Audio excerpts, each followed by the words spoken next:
कधी कधी असं होतं का की एखाद्या व्यक्तीशी बोलून झाल्यावर एकदम थकल्यासारखं वाटतं? हो, अगदी.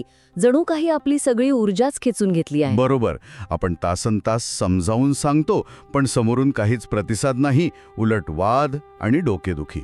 असं का होतं? याचं उत्तर कदाचित 400 वर्षांपूर्वी संत तुकाराम महाराजांनी एका अभंगात दिलं आहे. आज आपण त्याच अभंगाचं काय म्हणूया त्याला, एक प्रकारे पोस्टमॉर्टम करणार आहोत. बरोबर. हो. आणि आपल्याकडे जे विश्लेषण आहे ते सांगतं की तुकाराम महाराजांचे विचार आजच्या काळात, म्हणजे आपल्या ऑफिसच्या राजकारणापासून ते सोशल मीडियाच्या जंजाळापर्यंत अगदी सोशल मीडियापर्यंत कसे लागू पडतात. हा अभंग म्हणजे एक प्रकारे इमोशनल व्हॅम्पायर्सपासून स्वतःला वाचवण्यासाठीची एक नियमावली आहे. चला आधी तो अभंग ऐकूया. हो. बुद्धी ना उपदेश तेथे विष अमृती, एक. हुंगोन ये गोरावाडी तेथे जोडी विटाळ, 2. अळसियाचे अंतर कुडे जैसे मढे निष्काम, 3. तुका म्हणे ऐशा हाती मज श्रीपती वांशवा. 4. वाह, म्हणजे ऐकायला किती सोपा आणि सरळ वाटतो हा. पण यातले शब्द खूप खोल आहेत. हो ना. चला पहिल्याच ओळीपासून सुरुवात करूया. बुद्धिहीना उपदेश तेते विष अमृती. म्हणजे बुद्धिहीन व्यक्तीला दिलेला उपदेश तो अमृतातील विषासारखा असतो. पण इथे एक प्रश्न येतो मनात. काय? बुद्धिहीन म्हणजे नक्की कोण? ज्याचा IQ कमी येतो, की आपणच ठरवायचं की कोण बुद्धिहीन आहे? हा एक प्रकारचा अहंकार नाही का आपला? खूपच महत्वाचा प्रश्न आहे हा. आणि इथेच तुकाराम महाराजांची सूक्ष्मता दिसते. बुद्धिहीन याचा अर्थ बौद्धिक क्षमतेशी नाही तर वृत्तीशी आहे. अच्छा.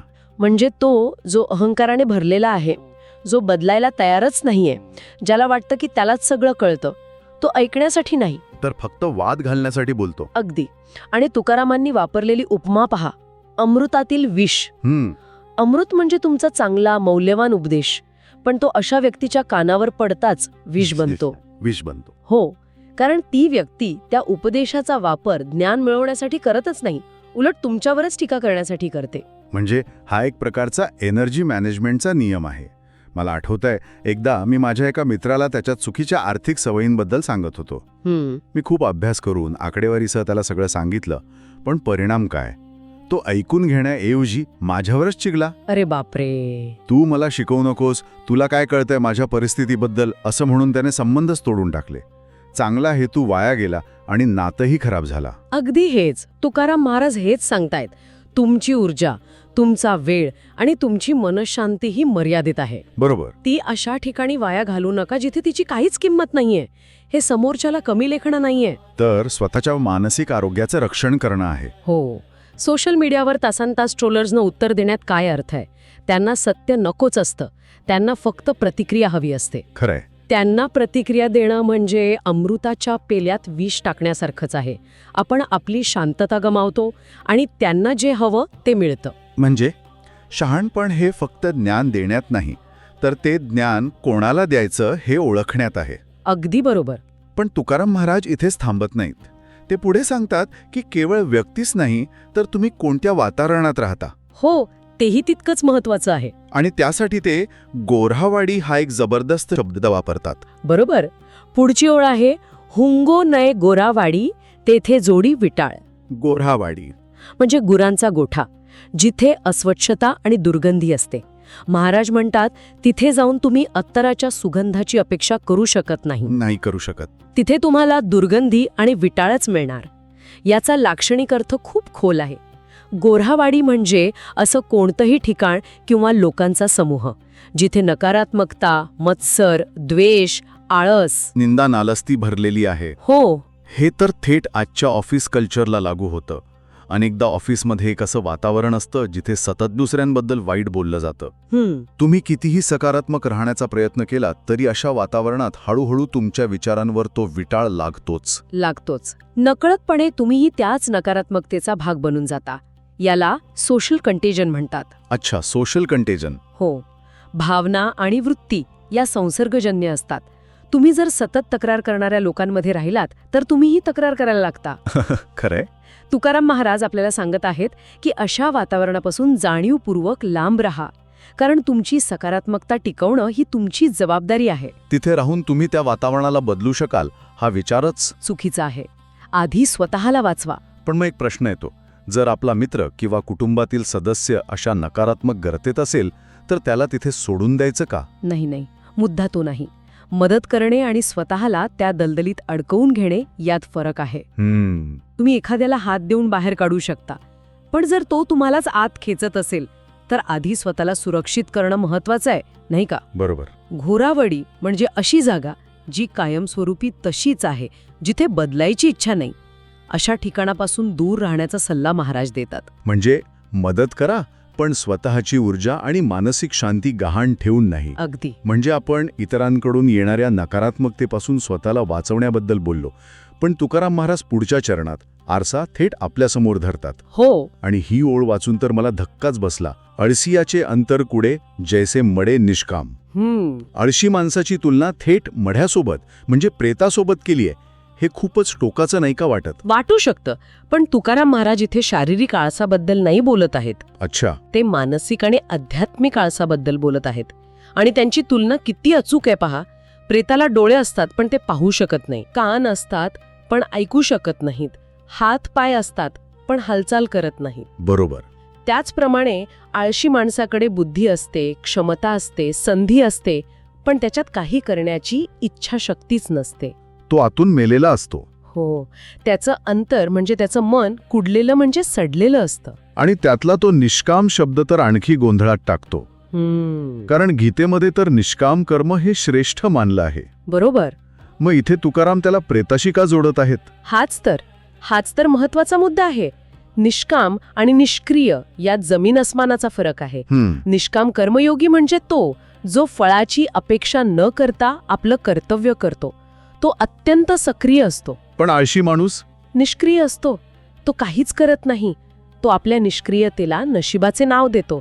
नशिबात असेल तर होईल, देव देईल तेव्हा मिळेल असं म्हणून तो प्रयत्नच करत नाही. म्हणजे ही निष्क्रियता म्हणजे एक प्रकारचा आध्यात्मिक मृत्यू आहे.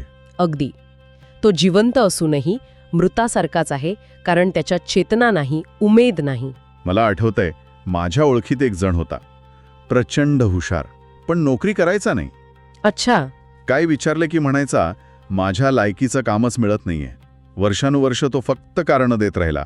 अरे रे. हळूहळू त्याची हुशारी, त्याचं ज्ञान सगळं गंजून गेलं. तो जिवंत होता, पण आतून पूर्णपणे निष्क्रिय झाला होता. त्याचं अंतर खरंच कुडून गेलं होतं. हो. तुकारामांचा शब्द किती अचूक आहे हे तेव्हा जाणवलं मला. अगदी बरोबर. आळस हा फक्त वेळेचा अपव्यय नाही, तो आत्म्याचा नाश आहे. तो तुम्हाला आतून पोखरून काढतो. म्हणूनच तुकाराम महाराजांनी इतकी कठोर उपमा वापरली आहे, जेणेकरून आपल्याला त्या धोक्याची तीव्रता कळावी. तर आपण 3 मोठे धोके पाहिले: चुकीच्या माणसाला उपदेश करणे, नकारात्मक वातावरणात राहणे आणि स्वतःच्या आतला आळस. हो. या सगळ्या धोक्यांची जाणीव झाल्यावर तुकाराम महाराज काय करतात? ते थेट देवाकडे धाव घेतात. हो. शेवटची ओळ. तुका म्हणे ऐशा हाती मज श्रीपती वांसवा.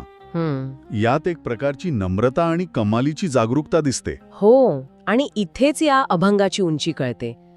तुकारामांसारखे ज्ञानी पुरुष सुद्धा अहंकाराने असं म्हणत नाहीत की माझ्यावर काय परिणाम होणार नाही. नाही, अजिबात नाही. त्यांना ह्या गोष्टींची ताकद माहिती आहे. त्यांना माहिती आहे की वाईट संगतीचा, नकारात्मक वातावरणाचा आणि आळसाचा प्रभाव किती जबरदस्त असतो. चांगल्यातला चांगला माणूसही त्यात अडकू शकतो. हो. म्हणूनच ते देवाला प्रार्थना करतात की हे देवा, मला अशा लोकांच्या आणि अशा वृत्तींच्या हातून वाचव. म्हणजे ही एक प्रकारे स्वतःच्या मर्यादांची कबुली आहे आणि हीच गोष्ट त्यांना महान बनवते. अगदी. ही प्रार्थना म्हणजे स्वतःला सतत आठवण करून देणं आहे की मला सावध राहायचं आहे. आध्यात्मिकदृष्ट्या अलर्ट राहण्यासारखं आहे. बरोबर. कारण बुद्धिहीन लोक, नकारात्मक जागा आणि स्वतःचा आळस हे तिन्ही धोके तुम्हाला तुमच्या ध्येयापासून, तुमच्या आनंदापासून दूर नेतात. तर मग या संपूर्ण चर्चेचा सार काय? आजच्या काळात जगणाऱ्या सामान्य माणसांनी यातून नक्की काय घ्यायचं? 4 स्पष्ट गोष्टी आहेत. 1. आपली ऊर्जा मर्यादित आहे, ती विचारपूर्वक खर्च करा. 2. तुम्ही ज्यांच्यासोबत वेळ घालवता ते 5 लोक म्हणजे तुम्ही स्वतः. त्यामुळे तुमची संगत अत्यंत काळजीपूर्वक निवडा. घोरावाडीपासून लांब राहा. 3. आळस हा आपला सर्वात मोठा शत्रू आहे, त्याला ओळखा आणि त्यावर मात करण्यासाठी दररोज प्रयत्न करा. शारीरिक आणि मानसिकदृष्ट्या सक्रिय राहा. आणि चौथी गोष्ट 4. नम्र रहा. आपण कितीही ज्ञानी झालो तरी वाईट गोष्टींचा प्रभाव आपल्यावर होऊ शकतो ही जाणीव ठेवा आणि स्वतःच्या रक्षणासाठी नेहमी सजग रहा. थोडक्यात सांगायचं तर ज्ञान देण्याइतकंच ते ज्ञान कुठे द्यायचं नाही हे ठरवणं महत्वाचं आहे. अगदी बरोबर. अप्रतिम. म्हणजे संत तुकारामांचा हा उपदेश इतरांना तुच्छ लेखण्याबद्दल नाही तर स्वतःच्या ऊर्जेचं, वेळेचं आणि मानसिक शांतीचं संरक्षण करण्याबद्दल आहे. हो. आपली सकारात्मकता, आपलं ज्ञान तिथेच गुंतवावं जिथे ते वाढेल, जिथे त्याचा काहीतरी चांगला परिणाम होईल. बरोबर. आणि यावर एक शेवटचा विचार. आपण आत्तापर्यंत बोललो की चुकीची संगत आपल्याला खाली खेचते म्हणून ती टाळावी. म्हणजे एक बचावात्मक भूमिका. हो, बचावात्मक. पण याच विचाराला आपण उलट्या बाजूनी पाहू शकतो का? म्हणजे कसं?